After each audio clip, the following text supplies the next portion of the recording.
नमस्कार, शुभ प्रभात। आज हम वीर गाथा में आपको सुनाएंगे राजा विक्रमादित्य के वंशज महान राजा राजा भोज के बारे में।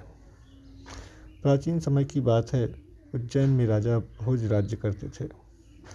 वह बड़े दानी और धर्मात्मा थे। उनके बारे में प्रसिद्ध था कि वह ऐसा न्याय करते थे कि दूध और पानी अलग अलग हो जाएं। नगर में एक किसान का एक खेत था जिसमें उसने कई साग सब्जी लगा रखी थी।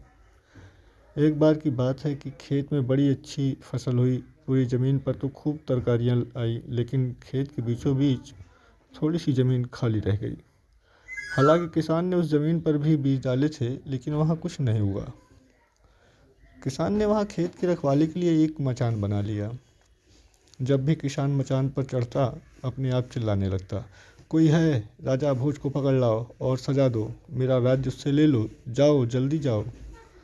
सारे नगर में यह बात आग की तरह फैल गई और राजा भोज के कानों में पहुंची।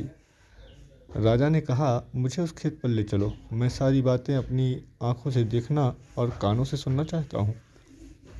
राजा भोज जब उस जगह पहुँचे तो उन्होंने भी वही देखा कि किसान मचान पर खड़ा है और वह कह रहा है, राजा भोज को फौरन पकड़ लाओ और मेरा राज्य उससे ले लो। यह सुनकर राजा चिंतित हो गए। चुपचाप महल में लौट आए। उन्हें रात भर नींद नहीं आई। सवेरा होते उन्होंने राज्य के ज्योतिषियों और जानकार पंडितों को इकट्ठा किया। उन्होंने अपनी गोपनीय विद्या से पता लगाया कि उस मचान के नीचे कुछ छिपा है। राजा ने उसी समय आज्ञा दी कि उस जगह को खुदवाया जाए। खोदते खोदते जब काफ़ी मिट्टी निकल गई तो अचानक एक सिंहासन प्रकट हुआ। सिंहासन के चारों ओर 8-8 पुतलियाँ यानी कुल 32 पुतलियाँ खड़ी थीं। सबके अचरज का ठिकाना न रहा। राजा को खबर मिली तो सिंहासन को बाहर निकालने को कहा, लेकिन कई मजदूरों के जोर लगाने पर भी वह सिंहासन टस से मस न हुआ।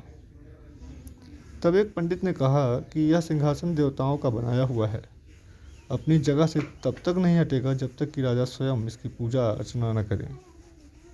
राजा ने ऐसा ही किया। पूजा अर्चना करते ही सिंहासन ऐसे ऊपर उठाया जाए मानो फूलों का हार। राजा बड़े खुश हुए। सिंहासन में कई तरह के रत्न जड़े थे जिनकी चमक अनूठी थी। सिंहासन के चारों ओर 32 पुतलियां बनी थी। उनके हाथ में कमल का एक एक फूल था।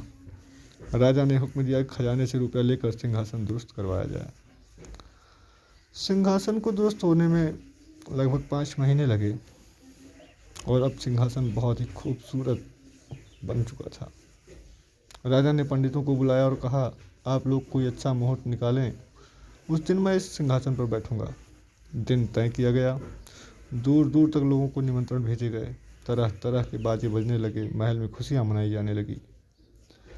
पूजा के बाद जैसे ही राजा ने अपना दाहिना पैर बढ़ाकर सिंहासन पर रखना चाहा कि सारी पुतलियां खिलखिलाकर हंस पड़ी।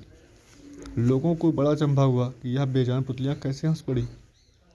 राजा ने अपना पैर खींच लिया और पुतलियों से पूछा, ओ सुंदर पुतलियों, सच सच बताओ कि तुम क्यों हंसी। पहली पुतली का नाम था रत्न मंजरी। राजा की बात सुनकर वह बोली, राजन, आप बड़े तेजस्वी हैं, धनी हैं, बलवान हैं, लेकिन इन सब बातों का आपको घमंड भी है। जिस राजा का यह सिंहासन है वह दानी, वीर और धनी होते हुए भी विनम्र थे, परम दयालु थे। राजा बड़े नाराज हुए। राजा बोले, मैं कैसे मानूं कि राजा विक्रमादित्य मुझसे ज़्यादा गुणी और पराक्रमी थे। पुतली ने कहा, ठीक है, मैं तुम्हें राजा विक्रमादित्य की एक कहानी सुनाती हूँ। इससे आगे की कहानी दोस्तों अगले अंक में। राजा भोज की अगले अंक में कहानी सुनने के लिए आप हमारे चैनल को लाइक एवं सब्सक्राइब करें। बेल आइकन ज़रूर दबा दें दोस्तों, जिससे कि हमारे ऐसी ही रोचक कहानियाँ सुनने के लिए आपके पास हर रोज़ एक नई कहानी के साथ हम आपके साथ रहें।